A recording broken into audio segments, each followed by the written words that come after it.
Hare Krishna, Krishna Krishna, Hare Hare, Hare Rama, Rama Rama, Hare Hare. Hare Krishna,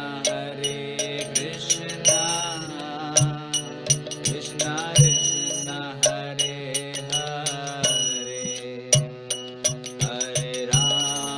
Hare Rama, Rama Rama, Hare Hare. Hare Krishna, Krishna Krishna, Hare Hare, Hare Rama,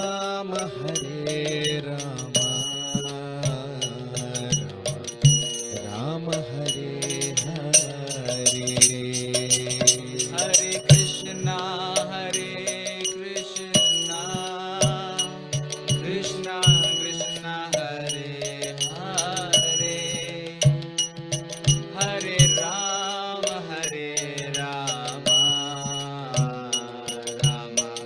Rama Hare Hare. Hare Krishna, Krishna Krishna Krishna, Hare Hare, Hare Rama,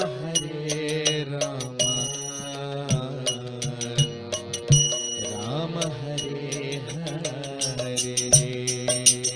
Hare Krishna, Krishna Krishna Krishna, Hare Hare, Hare Rama, Rama Hare Hare. Jaya Radha Madhava, Jaya Kunja Bihari, Jaya Gopi Jana Vallabha, Jaya Girivaradhari. Jaya Radha Madhava, Jaya Kunja Vihari, Jaya Gopi Jana Vallabha, Girivaradhari. Jaya Radha Madhava, Jaya Kunja Bihari, Jaya Gopi Jana Vallabha, Girivaradhari. Jaya Radha Madhava, Jaya Kunja Bihari, Jaya Gopi Jana Vallabha, Jaya Girivaradhari. Hare Krishna, Krishna Krishna Krishna, Hare Hare, Hare Rama, Rama.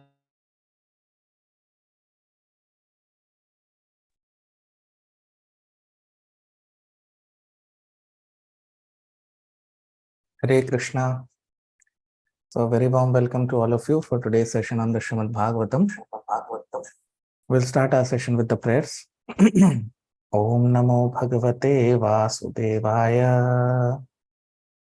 Om Namo Bhagavate Vasudevaya. Om Namo Bhagavate Vasudevaya. Narayanam Namaskritya Naran Chaiva Narottamam Devim Saraswatim Vyasam Tato Jayamudirayet Ashtaprayeshva Bhadreshu Nityam Bhagavat Sevaya Bhagavati Uttama Shloke Bhaktir Bhavati Nashtiki.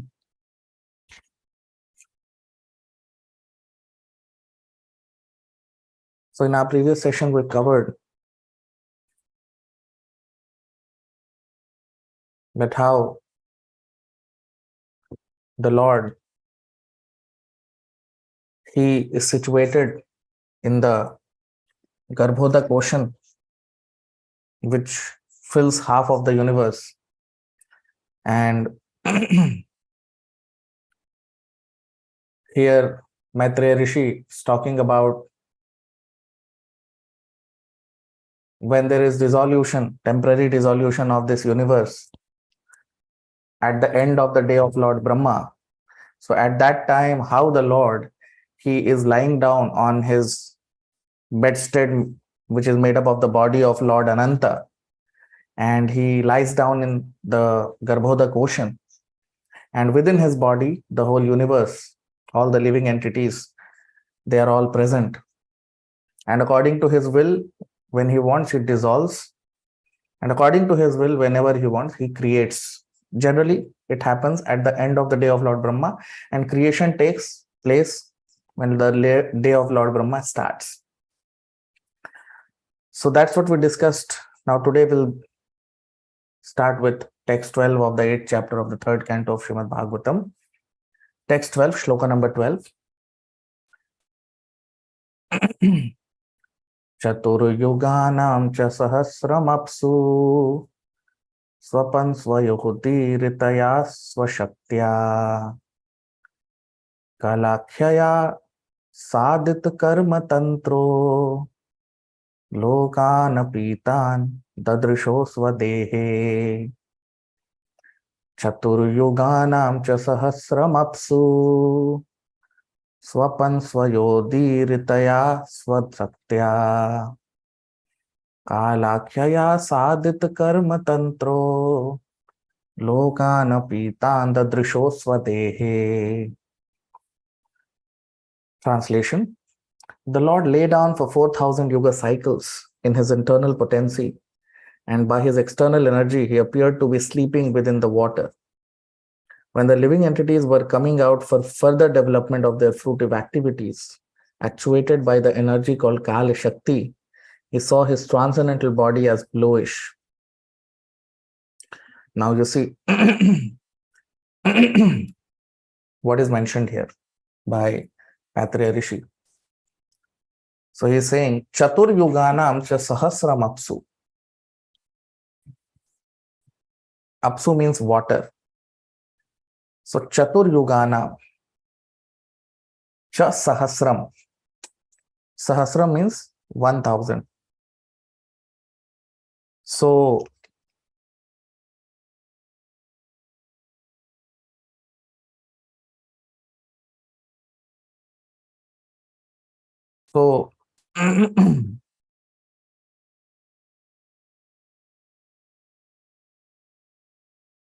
Sahasram means 1,000, and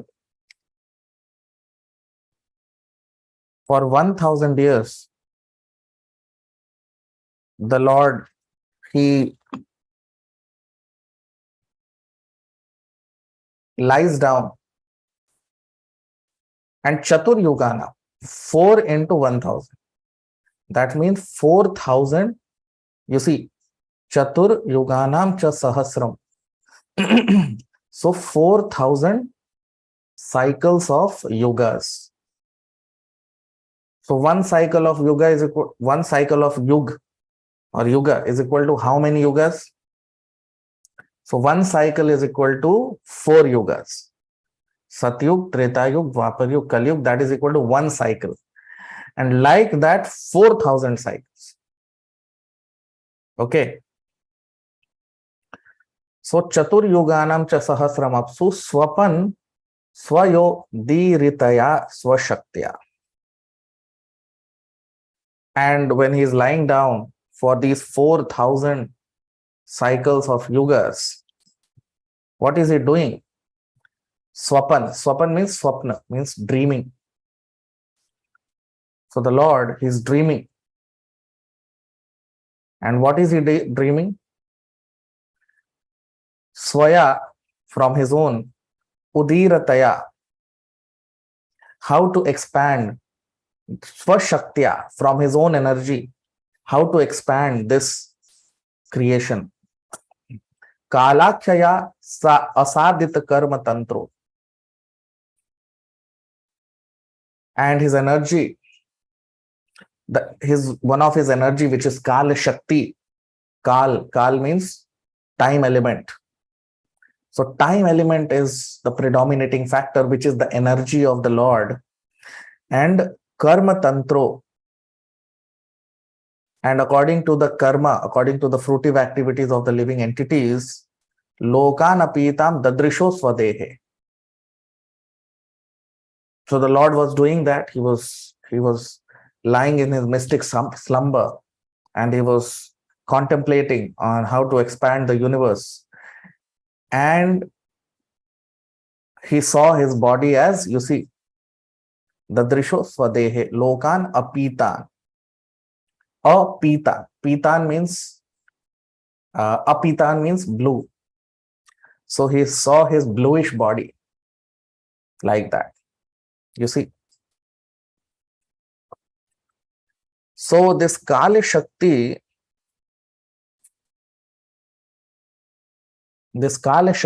or this time element is the root cause of all fruitive activities which happen in this material world. Living entities engage in fruitive activities, and then they get results of these fruitive activities. They get bound in this cycle of karma.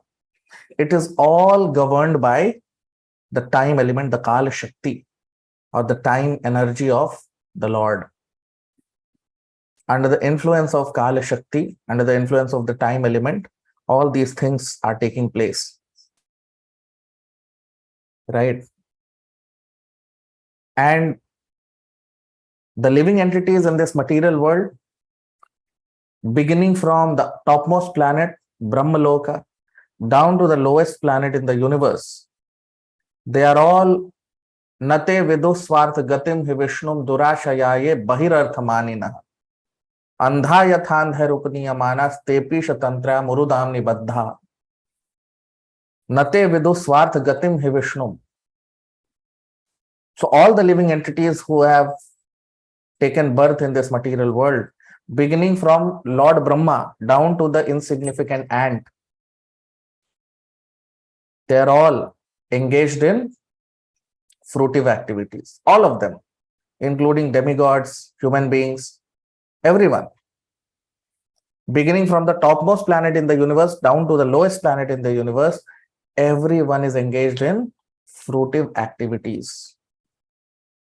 And people are very enthusiastic. Enthusiastically, people are engaged in fruitive activities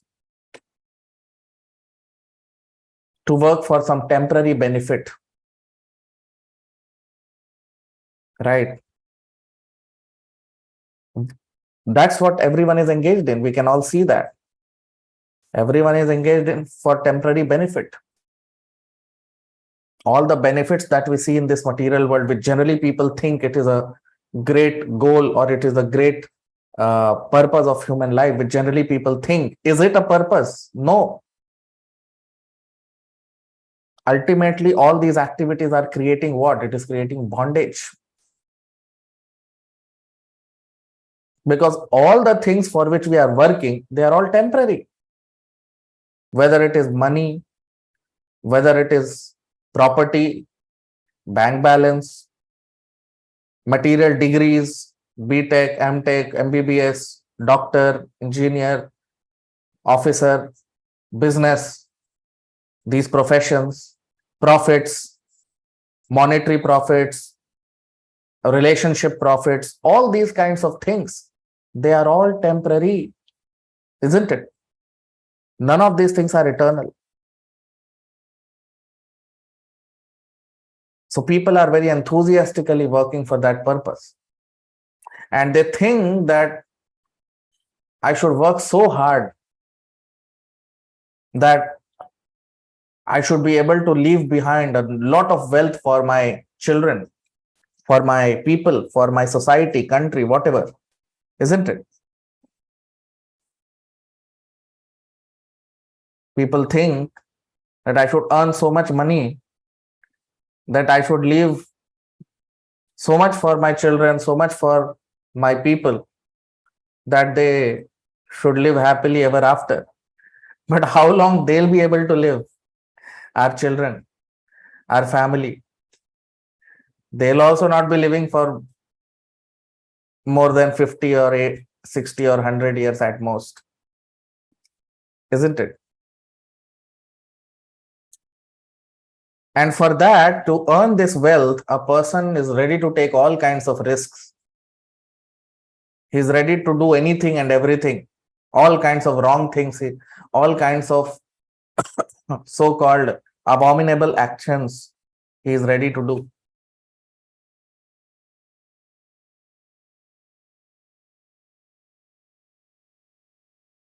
He takes all kinds of risks, does all kinds of activities, and he never thinks that all these things will bind him in this material existence.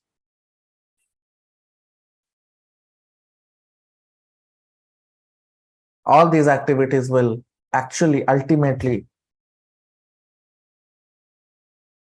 bind him in this material existence. He'll get bound by this material bondage. And this creates this is what is the root cause of the reactions.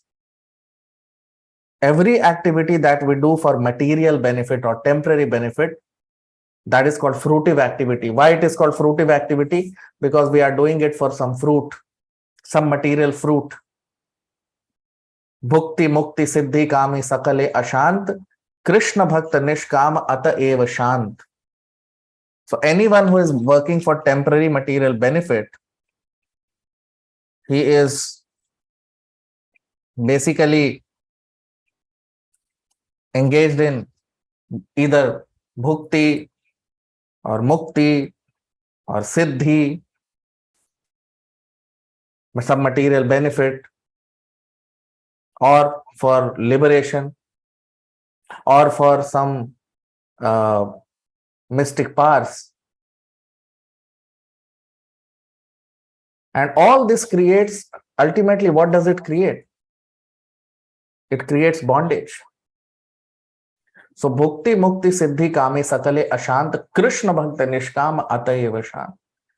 So, all such people who are working for such material benefits, they'll never find peace. It's impossible to find peace. But Krishna bhakta nishkam atayeva shant. But only a devotee of Krishna, he is nishkam. He is not working for any temporary benefit or for some material benefit. A pure devotee of Krishna, he only works for the pleasure of Krishna. So Krishna bhakta nishkam ata eva shant. And because he has got no material desires, that is why he is shant, he is peaceful. Right? So this Kali Shakti is the energy, is the element which creates this bondage for the living entities. And because of the effect of this Kali Shakti, this time element, all the living entities are engaged in their fruitive activities, which ultimately leads to material bondage. And because of this material bondage, they never find peace in this material world. And because of that, it leads to perpetual existence. Birth after birth, we are bound in this material world. And we have to undergo these different bodies because of the fruitive activities that we do. So till we are engaged in material activities, we cannot get out of the cycle of birth and death. So this special opportunity is given only in human form of life. Only in human form of life, this special facility is given where we can cross over this material bondage. We can end this whole cycle of birth and death. We can end this cycle of material bondage. And that is why the Lord, he keeps creating and keeps dissolving this material universe for the living entities to become purified by following his instructions, so that they can go back to home, back to Godhead, so that they can end this cycle of birth and death. And that is what here we are seeing. Kala Shakti. So Kala Shakti influences the living entities to work for fruitive activities. But the purpose of this material creation by the Lord for this universe is to reform the living entities so that they can go back to home, back to Godhead. They can end the cycle of birth and death. Now text 13, Shloka number 13.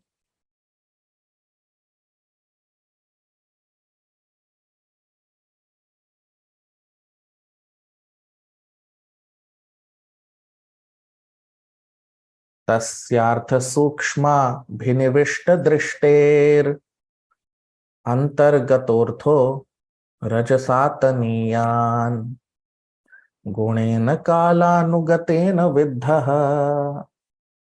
सूक्ष्यंस्तदाभिद्यत नाभिदेशात्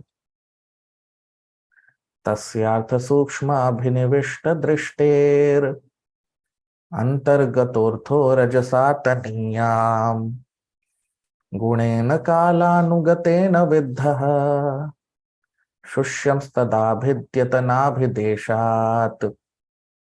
Translation: the subtle subject matter of creation on which the Lord's attention was fixed was agitated by the material mode of passion, and thus the subtle form of creation pierced through his abdomen.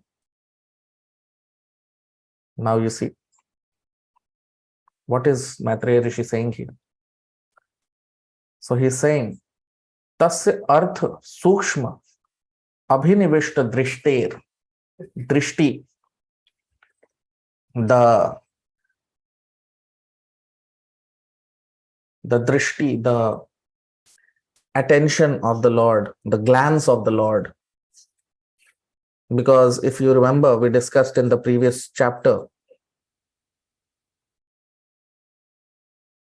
previous chapter, we discussed that how this material energy takes place, different elements of the creation, and how at every stage, all different levels of creation take place. But it is all agitated by the glance of the Lord.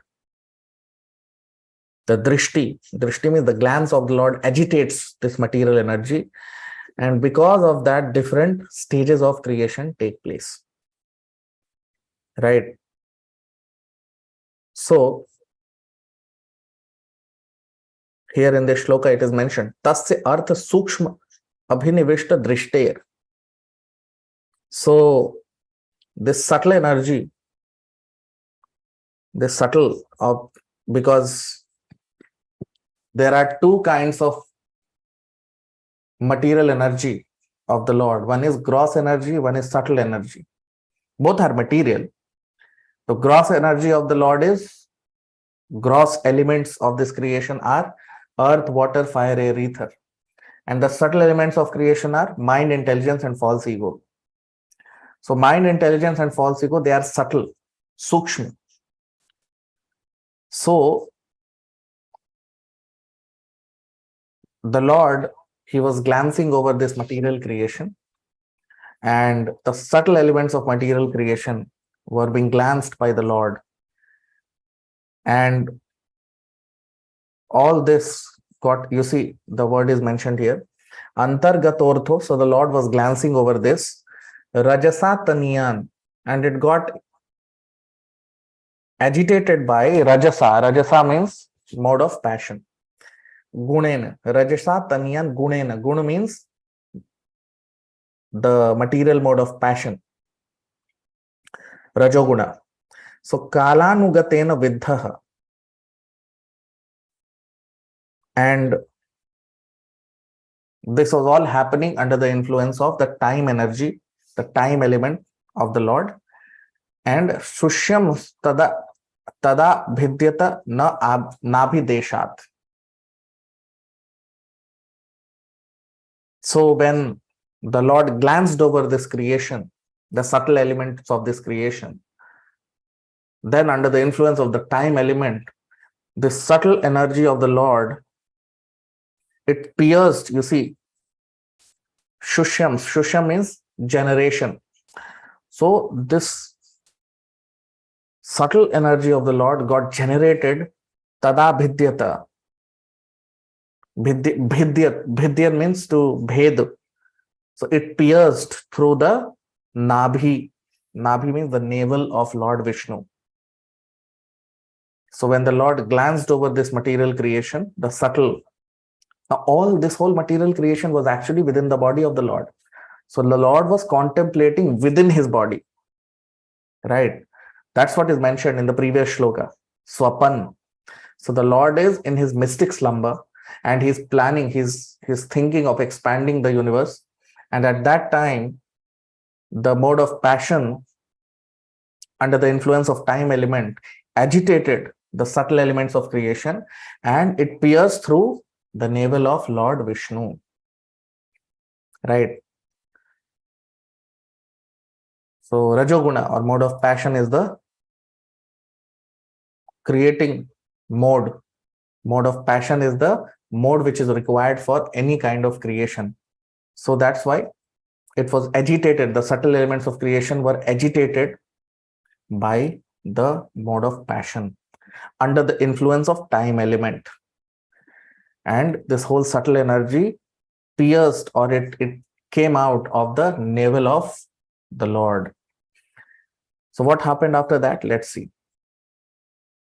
Sapadmakosha sahasodatiштhat kalena karma pratibodhanena swarochisha tat salilam vishalam vidyotayan arka ivatma yonihi. Sapadmakosha sahasodatiштhat kalena karma pratibodhanena swarochisha tat salilam vishalam vidyotayannarka ivatma yonihi. Translation: piercing through this sum total form of the fruitive activity of the living entities took the shape. Piercing through this sum total of the fruitive activity of the living entities took the shape of the bud of a lotus flower, generated from the personality of Vishnu, and by his supreme will, it illuminated everything like the sun and dried up the vast waters of devastation. You see. So after that, what happened? So in the previous shloka, we discussed that the subtle energy of the creation, because material ingredients were devastated by the water of devastation. So the material ingredients of the creation were devastated. And the subtle elements of the creation were lying down within the body of Lord Garbhodakshai Vishnu when this dissolution happened. So basically here Maitreya Rishi is talking about the temporary creation which takes place at the end of the day of, at the beginning of the day of Lord Brahma. So how this temporary creation takes place, Maitreya Rishi is explaining. So he's saying that, so in the previous shloka we discussed that the subtle elements of creation they pierced through the navel of Lord Lord Garbhodakshai Vishnu, agitated by the time element and the mode of passion. Okay. Then what happened? Then it is mentioned Sapadma Koshaha. Padma means lotus. Lotus. So Sahasa Udatishtat. Sahasa Udatishtat. Suddenly, it took the form of a lotus flower. Kalena karma pratibodhanena. So under the influence of the time element, the karma pratibodha. So the sum total of all the fruitive activities of the living entities was contained in that whole, that stem of the lotus flower which came out of the navel of Lord Garbhodakshai Vishnu. Swarochisha tat salilam vishalam. And Swarochisha, Rochisha means the illumination. So the illumination of that beautiful illuminated lotus flower, Salilam Vishalam, it was expanding all over the universe. And Vidyotayan Ark Ivatma Yonihi. And it was just like a sun illuminating the whole universe. You see.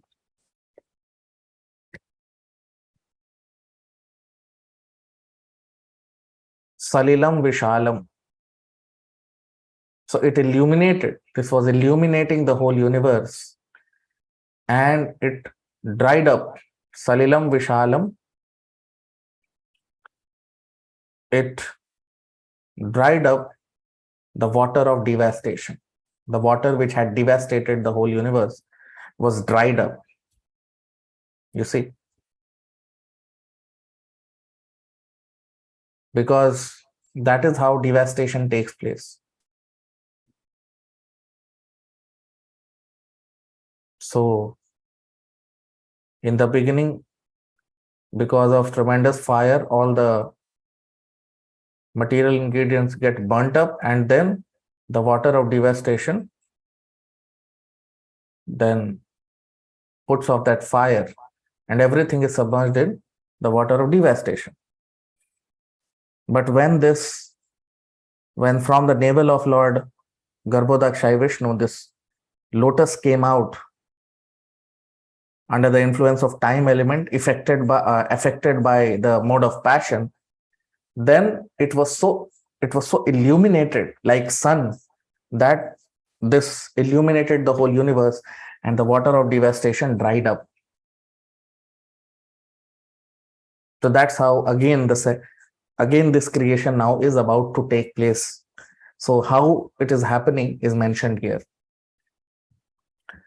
Now text 15, shloka number 50. Talloka padmam sa eva vishnuhu pravivishat sarva gunavabhasam tasmin swayam vedamayo vidhata swayam bhuvam yam smavadanti sobhut. Talloka padmam sa eva vishnuhu pravivishat sarva gunavabhasam tasmin swayam vedamayo vidhata swayam bhuvam yam smavadanti sobhut. Translation. Into that universal lotus flower, Lord Vishnu personally entered as the super soul. And when it was thus impregnated with all the modes of material nature, the personality of Vedic wisdom, whom we call the self-born, was generated. Now you see. So after this water of devastation was dried up, and after this illuminated lotus came out of the navel of Lord Garbhodakshai Vishnu, then how Lord Brahma took birth is mentioned here in this shloka. You see. Tal Loka Padmam. Loka Padmam. The universal lotus. Loka Padmam means the universal lotus. So this universal lotus, how it got generated is mentioned here in the previous shloka. So Tal Loka Padmam sa eva Vishnu. So this universal lotus was generated from the body of Lord Garbhodakshai Vishnu. And pravi vishat sarva guna avabhasam. And avishat means to enter. That's why Vishnu. It comes from the word vishate. So pra avivishat. So then the entry of Lord Brahma happened, right? So sa eva Vishnu pravivishat. So Lord Vishnu then entered into the universe as Paramatma, the super soul. Sarva guna avabhasam. And because of that, all the modes became active in the universe.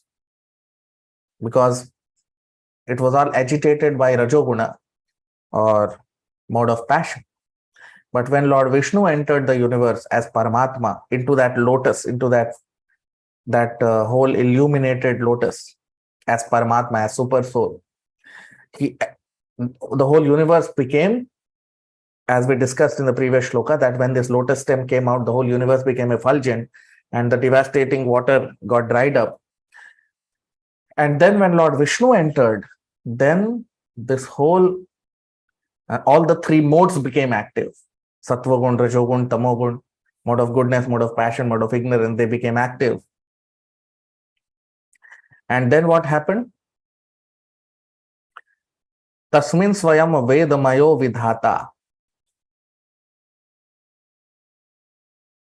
Guna avabhasam. So all the modes became active, and then swayam vedamayo vidhata swayam bhuvam. Vedamayo vidhata.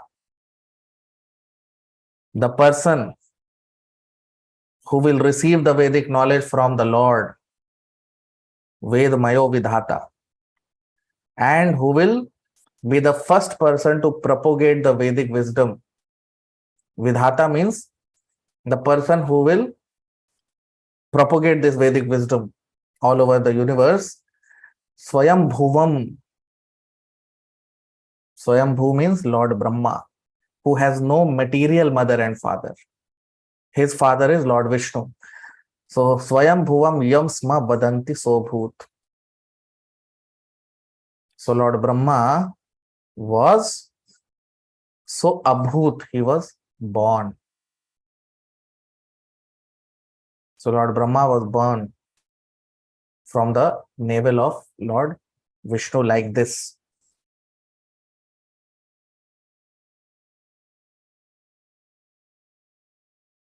So Lord Brahma, here it is said, Vedamayo Vidhata. He is the personality who will be propagating this Vedic wisdom all over the universe, because he will be the first recipient of Vedic knowledge from the Lord himself. We will see in the, and we have discussed earlier also, and now we will see that in the upcoming shlokas also. So, Garbhodakshai Vishnu. So, how it all happened? So, first, the Lord was lying down within the creation. Then he was contemplating on how to expand this universe, and then, agitated by time element and the mode of passion, this beautiful lotus came out of the navel of the body of Lord Vishnu, Lord Garbhodakshai Vishnu. And from that, then the Lord entered into this universe as super soul Paramatma, right? And the super soul Paramatma is the root cause of the whole movement of this material creation. And then what happened? After that, from the navel of Lord Garbhodakshai Vishnu, Lord Brahma came out, who is the personic, or who is the propagator of Vedic wisdom in the universe. Now, this Lord Brahma, it's not that he was born. He is born when the universe is created. But when Lord Vishnu, he goes to sleep, or when he is in his mystic slumber, Lord Brahma also sleeps with him, right? So Lord Brahma also sleeps with him. And when again Lord Vishnu decides to recreate the universe, Lord Brahma again wakes up with the Lord. So at the time of devastation, Lord Brahma also sleeps with the Lord, and again when the Lord wants to create, he wakes up. So that's how this whole creation and destruction or dissolution takes place. So all of you can like the video, comment, subscribe to our YouTube channel, try to share as much as possible. We'll stop here. We'll continue our discussion in the next session. Thank you very much. Hare Krishna.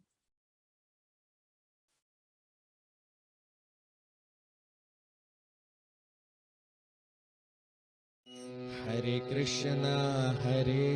Krishna, Krishna Krishna, Hare Hare,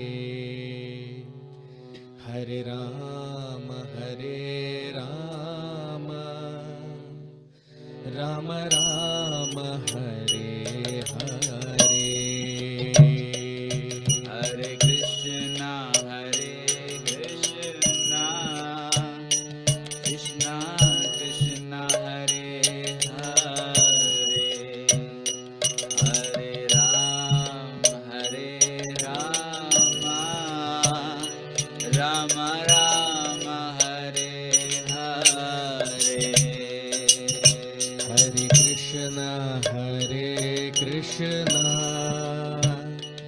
Krishna Krishna, Hare Hare, Hare Rama, Rama Rama, Hare Hare. Hare Krishna, Krishna Krishna, Hare Hare, Hare Rama, Rama Rama, Hare Hare. Hare Krishna, Krishna Krishna, Hare Hare, Hare Rama,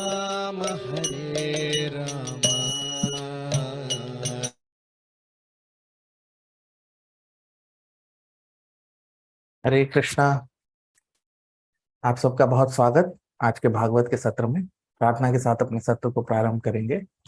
ओम नमो भगवते वासुदेवाय। ओम नमो भगवते वासुदेवाय। ओम नमो भगवते वासुदेवाय। नारायणं नमस्कृत्य नरं चैव नरोत्तमं देवीं सरस्वतीं व्यासं ततो जयमुदीरयेत्। नष्टप्रायेषु भद्रेषु नित्यं भागवत सेवया भगवति उत्तम श्लोके भक्तिर्भवति नैष्ठिकी। तो हमने देखा अपने पिछले सत्र में कि किस प्रकार ये जो ब्रह्मांड है ये भगवान विष्णु के शरीर में समाहित हो जाता है जब विनाश होता है। जो यहाँ पर मैत्रेय ऋषि किस प्रकार विनाश होता है और किस प्रकार वापस से सृष्टि का सृजन होता है उसके बारे में बता रहे हैं। और उसके बीच की अवस्था में किस प्रकार ये पूरा ब्रह्मांड, इसके जितने भी जीव हैं वो सारे भगवान के शरीर में उपस्थित होते हैं और किस प्रकार वापस से ये सृष्टि बनती है वो अब हम देखेंगे। तो हमने देखा अपने पिछले सत्र में कि किस प्रकार जब प्रलय आता है और वापस से सृष्टि जब होने वाली होती है उसके बीच में किस प्रकार भगवान के शरीर के अंदर पूरा ब्रह्मांड समाहित होता है। और भगवान जो है वो गर्भोदक समुद्र में अपनी शैया पे शयन कर रहे होते हैं और उनके शरीर के अंदर पूरा ब्रह्मांड समाहित होता है। तो अब हम देखेंगे कि उसके बाद क्या होता है। तो 12वें श्लोक से, तीसरे स्कंद के 8वें अध्याय का 12वां श्लोक। चतुर्युगानां च सहस्रमप्सु स्वपन् स्वयोदीरितया स्वशक्त्या कालाख्यया साधित कर्म तंत्रो लोकान् पीतान् ददृशो स्वदेहे। चतुर्युगानां च सहस्रमप्सु स्वपन् स्वयोदीरितया स्वशक्त्या कालाख्यया साधित कर्म तंत्रो लोकान् पीतान् ददृशो स्वदेहे। ट्रांसलेशन अनुवाद। The Lord lay down for 4,000 yuga cycles in his internal potency, and by his external energy he appeared to be sleeping within the water. When the living entities were coming out for further development of their fruitive activities, actuated by the energy called Kala Shakti, he saw his transcendental body as bluish. अब हम इसका अनुवाद देख लेते हैं हिंदी में। तो मैत्रेय ऋषि यहाँ पर कह रहे हैं कि भगवान 4000 महायुगों तक अपनी अंतरंग शक्ति में शयन करते हैं और उनकी बहिरंग शक्ति के प्रभाव से वो अपनी शैया पर शयन कर रहे होते हैं। और जब जीवों का वापस से सृजन करने का समय होता है तो काल शक्ति और कर्म के प्रभाव से का प्रभाव रहता है और भगवान इस अवस्था में अपने शरीर को नीले रंग का देखते हैं। अब आप देखिए क्या कह रहे हैं। मैत्रेय ऋषि कह रहे हैं कि चतुर्युगानां 4 युग च सहस्रम, सहस्र का मतलब होता है 1000, तो चतुर्युगानां च सहस्रम तो 4000 युगों और युगों का जो चक्र होता है उसके बारे में बात हो रही है यहाँ पर। तो 4000 युगों का चक्र, तो एक युग का चक्र कितना होता है? 4 युग होते हैं उसमें, जिसे हम महायुग भी कहते हैं। सतयुग, त्रेता युग, द्वापर युग, कलयुग, तो वो एक महायुग होता है। तो चतुर्युगानां च सहस्रमप्सु, तो ये 4 युगों का एक महायुग बनता है। और ऐसे 4000 महायुग तक क्या कह रहे हैं? स्वपन स्वयोदीरितया स्वशक्त्या। स्वप्न तो भगवान अपनी योग निद्रा में होते हैं, और उदीरितया स्वशक्त्या तो अपनी शक्ति के और कौन सी शक्ति? काल शक्ति। तो भगवान की एक शक्ति है जिसको काल शक्ति कहते हैं, जिसको समय भी कहते हैं। तो उस शक्ति के प्रभाव से किस प्रकार उदीरितया, यानी किस प्रकार इस ब्रह्मांड का विस्तार करेंगे, उसका चिंतन कर रहे होते हैं अपने शैया पर। आसिद्ध कर्म तंत्रों और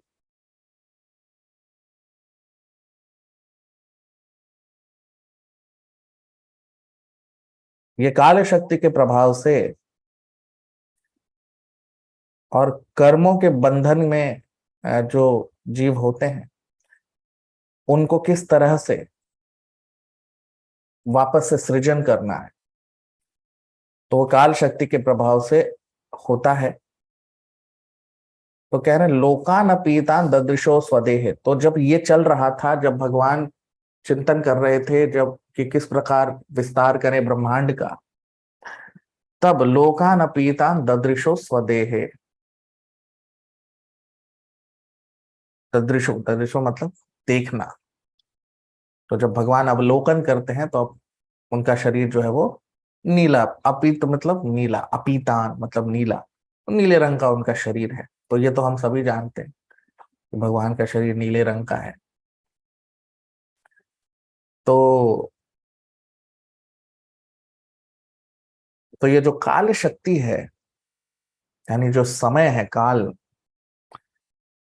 ये भगवान की अद्भुत शक्ति है, जिसके प्रभाव में जितने भी हम कर्म फलों वाले कर्म करते हैं, यानी जो भी हम कर्म करते हैं, जड़ कर्म या भौतिक कर्म करते हैं, उसके प्रभाव में होता है।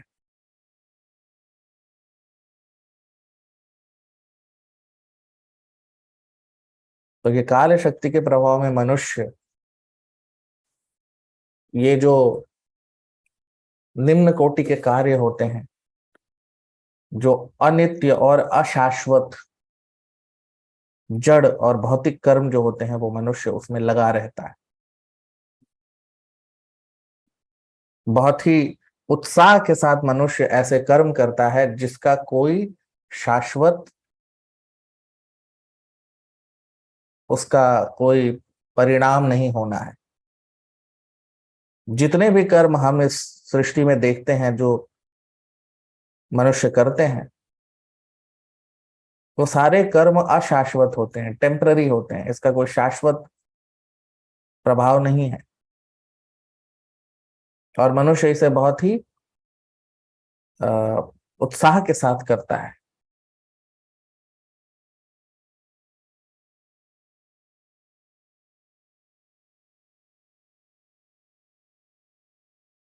और ये पूरे ब्रह्मांड में उच्चतम लोक से लेके सबसे नीचे लोक तक सभी जितने भी जीव हैं, सब इसी तरह के कर्म में लगे हुए। वो कर्म जिसका कोई भी शाश्वत लाभ नहीं है, जो क्षणिक हमें, जिसका सिर्फ क्षणिक हमें उसका प्रभाव दिखता है, और मनुष्य बहुत ही उत्साह के साथ इन कर्मों को करता है। मनुष्य को लगता है कि मैं इतना अर्जित कर लूं कि मेरे बच्चे, मेरे जितने भी वंशज हैं, सब बहुत अच्छे से उनका जीवन चले। तो बहुत ही बुद्धिमानी लगा के, बहुत ही बुद्धि लगा के मनुष्य इस तरह के कर्म करता है, ताकि उसका परिवार, उसके जो बच्चे हैं, उसके आने वाले वंशज हैं, वो सभी इसका भोग करें, उसने जो अर्जित किया। लेकिन वो ये भूल जाता है कि उसके जो आने वाले जो वंशज हैं, वो भी शाश्वत हैं, वो भी, उनका भी जीवन क्षणिक है।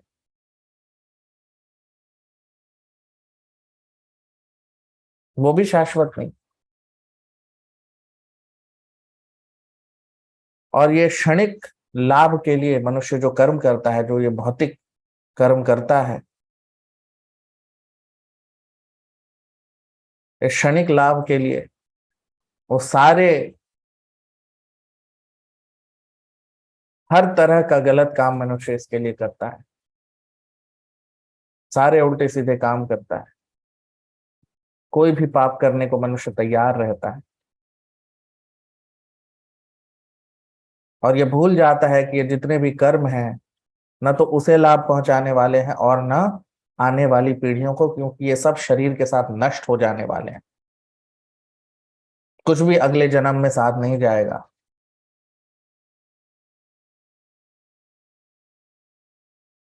तो ये क्षणिक लाभ के लिए मनुष्य सारे गलत काम करता है, और वो भूल जाता है कि ये उसे इस जड़ जगत में बांध रहे हैं जन्म जन्मांतर तक यहाँ पर। क्योंकि जब तक मनुष्य इस तरह के कर्म करता रहेगा, वो जन्म मृत्यु के चक्कर से मुक्त नहीं हो पाएगा।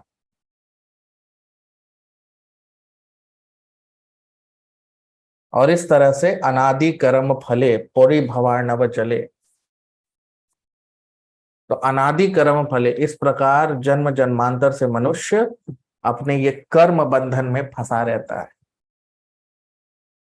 नते विदु स्वार्थ गतिम हि विष्णु दुराशया ये बहिर्थ मानिन अंधा यथांधैरुपनीय मानस तेपी शतंत्र्या मुगुदाम निबद्धा।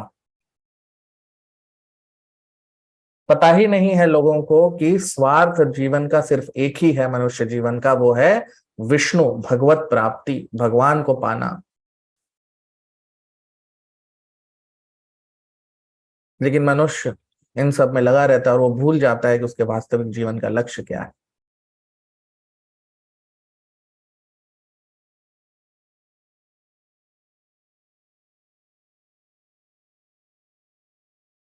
और इसीलिए अशांति रहती, कभी शांत नहीं हो पाता मनुष्य। क्यों? भुक्ति मुक्ति सिद्धि कामी सकले अशांत, कृष्ण भक्त निष्काम अतएव शांत। तो ये काम वासना, ये भौतिक इच्छाओं, ये भावना कि मुझे ये चाहिए ये चाहिए, जब तक ये भावना रहेगी मनुष्य कभी शांति नहीं हो सकती। क्यों? क्योंकि जड़ वस्तु के पीछे जो भागेगा वो कभी शांत कैसे होगा। इसलिए शास्त्र बताते कृष्ण भक्त निष्काम, सिर्फ जो भगवान के शुद्ध भक्त होते हैं वो निष्काम होते हैं, उनकी कोई इच्छा नहीं होती, क्योंकि वो भगवान की तुष्टि के लिए कर्म करते हैं। और अतएव शांत, और इसलिए वो शांत होते हैं।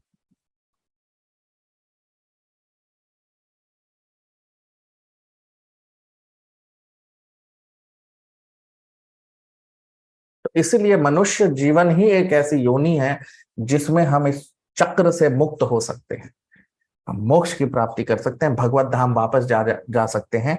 और इसी के लिए हम यहाँ पर देख रहे हैं, ये जो सृष्टि भगवान करते हैं और फिर सृष्टि का विनाश करते हैं, वो इसी के लिए है। ये जड़ जगत इसी के लिए बनाया है उन्होंने, ताकि हम यहाँ पर आकर शुद्ध हों और भगवत धाम वापस जाएं। तो ये जो पूरा जड़ जगत का हम सृष्टि, इसके सृजन देख रहे हैं, वो इसका यही कारण है। 13वां श्लोक। तस्यार्थ सूक्ष्म अभिनिविष्ट दृष्टेर अंतर्गतोऽर्थो रजसा तनीयान् गुणेन कालानुगतेन विद्धः शुष्यंस्तदाभिद्यतनाभिदेशात्। तस्यार्थ सूक्ष्म अभिनिविष्ट दृष्टेर अंतर्गतोऽर्थो रजसा तनीयान् गुणेन कालानुगतेन विद्धः शुष्यंस्तदाभिद्यतनाभिदेशात्। ट्रांसलेशन, अनुवाद। The subtle subject matter of creation on which the Lord's attention was fixed was agitated by the material mode of passion, and thus the subtle form of creation pierced through his abdomen. अब हम इसका अनुवाद देख लेते हैं हिंदी में।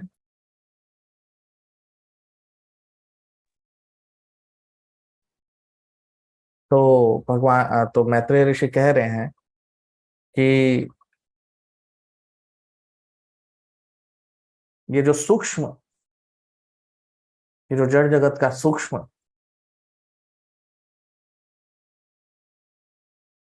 सूक्ष्म हिस्सा है जिस पर भगवान चिंतन कर रहे थे, वो रजोगुण के प्रभाव में और काल के प्रभाव से उनके नाभि के भाग से बाहर आता है। अब आप देखिए,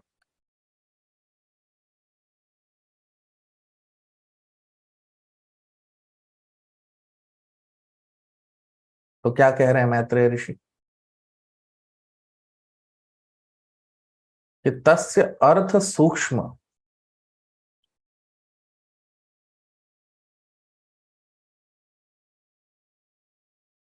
तस्य अर्थ सूक्ष्म।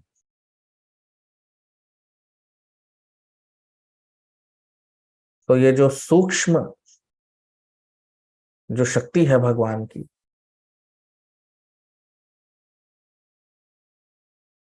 ये जो जड़ शक्ति है, ये दो भाग में विभाजित होती है। एक तो जिसे जड़ कहते हैं, ये जो भौतिक प्रकृति है, ये दो भाग में है। इसकी दो शक्तियां, दो तरह की शक्तियां होती हैं, एक तो जड़ और एक सूक्ष्म। तो जड़ शक्ति किससे बनी हो, या उसको उसके जो पदार्थ होते हैं वो क्या होते हैं? तो पृथ्वी, जल, अग्नि, वायु और आकाश, जिसका हमारा ये जड़ शरीर बना हुआ है।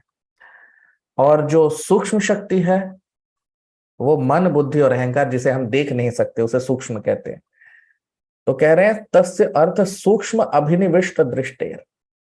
तो भगवान की दृष्टि, जैसा हमने दूसरे अध्याय में भी देखा था, इस तीसरे स्कंद के 6ठे अध्याय में देखा था कि किस प्रकार ये जब सृष्टि का सृजन करते हैं भगवान, तो अलग अलग अवस्था होती है, लेकिन ये सारी अवस्थाओं का जो सृजन होता है, अलग अलग अवस्थाओं में सृष्टि होती है, लेकिन हर अवस्था पे प्रभाव किसका होता है और किस कारण वो अवस्था आती है, वो भगवान की दृष्टि से आती है। ये हमने देखा था अपने 6ठे अध्याय में। तो वही कह रहे हैं कि जब भगवान अपनी दृष्टि डाल रहे थे किस पर, तो वो तो अपने शैया पे शयन कर रहे हैं। और ये कब की बात चल रही है? जब प्रलय हो चुका है और अगली सृष्टि होने वाली है, उसके बीच का समय। उस समय क्या होता है, यानी ये जब ब्रह्मांड बनता है, उसकी सृष्टि होती है वापस से, तो ब्रह्मा जी का दिन जब समाप्त होता है तो विनाश आता है, और वापस से जब उनका दिन प्रारंभ होगा तो उसके बीच में क्या होता है, ये पूरा जो ब्रह्मांड है, ये भगवान के शरीर में समाया रहता है, सारे जीव, तो उस किस प्रकार वापस से सृजन होता है उसका यहाँ पे वर्णन मैत्रेय ऋषि कर रहे हैं। तो कह रहे हैं कि भगवान की दृष्टि उनके जो सूक्ष्म जो शक्ति है उस पर पड़ी, और क्या कह रहे हैं, अंतर्गतोर्थो रजसा तनिया, और तनियान गुणेन, तो रजोगुण के प्रभाव से, अंतर्गतो अर्थो, और गुणेन कालानुगतेन, तो काल शक्ति और रजोगुण का प्रभाव जब हुआ उस पर, किस पे, सूक्ष्म शक्ति पे, तो क्या हुआ, विद्धः, तो काल और रजोगुण के प्रभाव से वो उसमें एजिटेट हुआ, मतलब वो उस पर प्रभाव हुआ इन दोनों का। और फिर क्या हुआ, तो कह रहे हैं कि शुष्यम्स, शुष्यम्स, तो फिर क्या हुआ, तो ये जो सूक्ष्म शक्ति है वो बाहर आई, कहां से, तदा विद्यत नाभि देशा, तो भगवान के नाभि से ये जो सूक्ष्म शक्ति है वो निकली बाहर। ठीक है, तो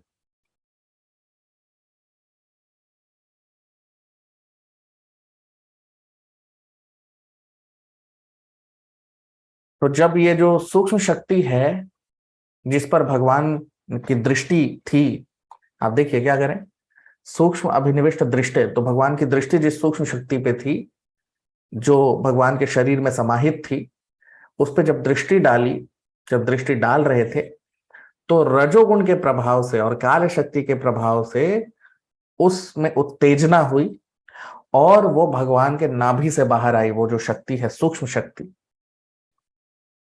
ठीक है, तो नाभि देशात, आप देखिए श्लोक में जो अंतिम शब्द है वो नाभि देशात, यानी नाभि देश, यानी भगवान का जो नाभि का स्थान है वहां से वो बाहर आई। ठीक है, तो अब बाहर आई तो क्या हुआ, वो शक्ति, 14वां श्लोक,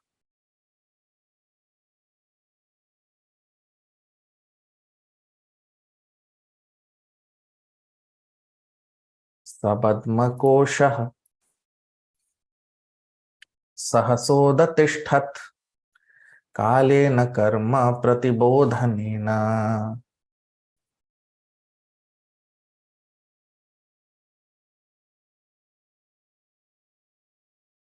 वरोचिषा तत्सलिलं विशालं विद्योतयन् अर्क इवात्मयोनिः, सपद्मकोशः सहसोदतिष्ठत् कालेन कर्म प्रतिबोधनेन, स्वरोचिषा तत्सलिलं विशालं विद्योतयन् अर्क इवात्मयोनिः।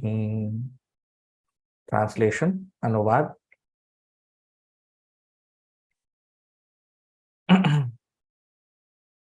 piercing through this sum total form of fruitive activity of the living entities took the shape of the bud of a lotus flower generated from the personality of Vishnu, and by his supreme will it illuminated everything like the sun and dried up the vast waters of devastation. अब हम इसका अनुवाद देख लेते हैं हिंदी में। तो इस तरह जब उसने भेद किया, भगवान के नाभि से जब बाहर आई, तो इस शक्ति ने एक कमल का जो फूल है उसका रूप लिया, और इससे पूरा ब्रह्मांड इससे प्रकाशित हो गया और जो प्रलय की जो जल थी उसका वो सूख गई। अब आप देखिए क्या कह रहे हैं कि सपद्म कोशः सहसोदतिष्ठत्। तो पद्म कोशः, तो ये जो स्थान था भगवान की नाभि से जो निकला वो पद्म, यानी पद्म का मतलब कमल का फूल। तो सहसा उदतिष्ठत, वो अचानक से वो निकला। ये जो पूरी जो शक्ति है जो भगवान की नाभि से निकली उसने कमल के फूल का रूप लिया। और कालेन कर्म प्रतिबोधनेन, और काल के प्रभाव से प्रतिबोध, काल और कर्म, जीव जितने भी जीवों के कर्म थे वो काल के प्रभाव से सारे कर्म उसमें सम्मिलित थे जीवों के। ठीक है, काल, क्योंकि काल शक्ति से ही सब कुछ चल रहा है, तो काल शक्ति तो थी ही, लेकिन साथ ही साथ सारे जीवों के कर्म भी उसमें सम्मिलित थे। तो कह रहे हैं स्वरोचिषा तत्सलिलम विशालम। तो स्वरोचिषा,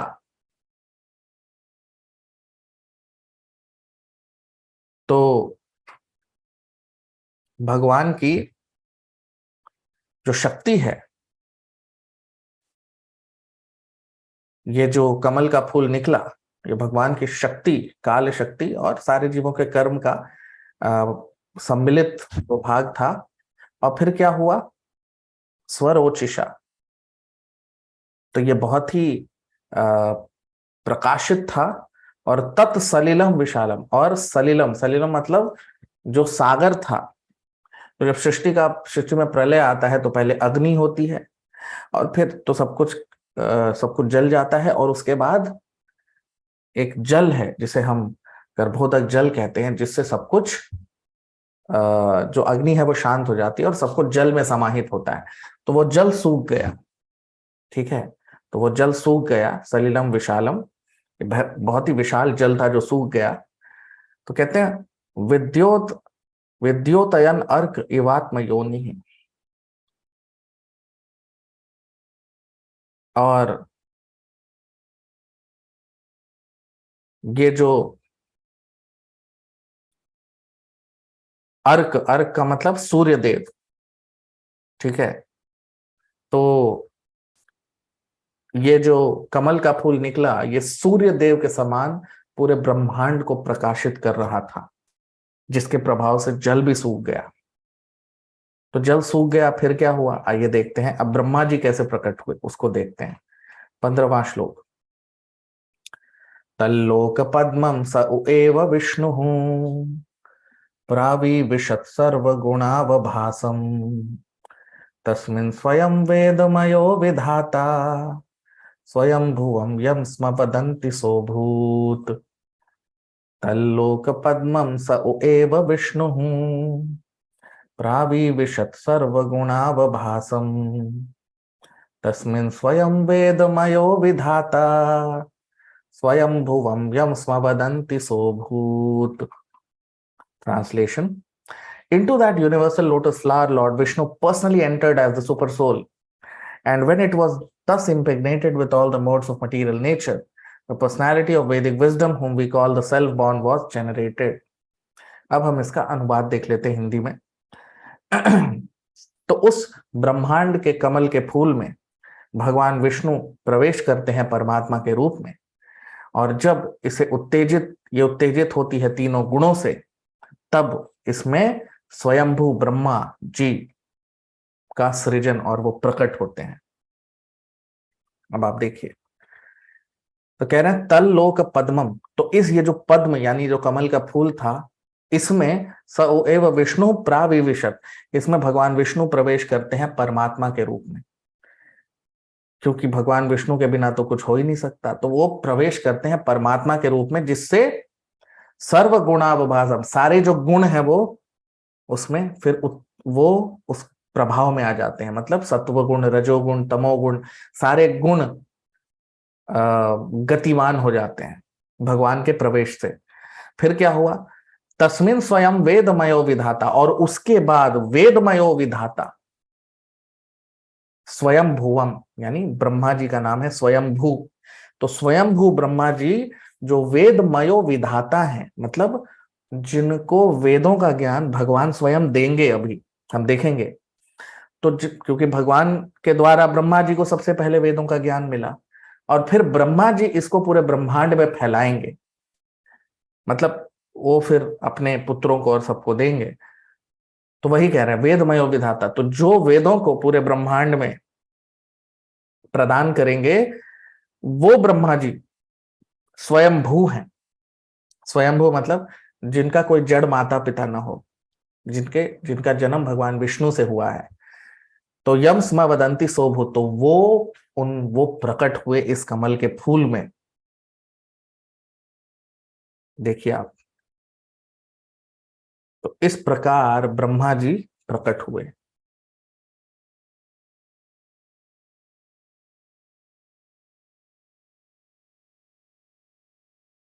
तो गर्भोदक्षाय विष्णु जो भगवान हैं, उनका विस्तार हुआ है इस ब्रह्मांड में परमात्मा के रूप में, और उनके परमात्मा के कार्य पूरी सृष्टि चल रही है।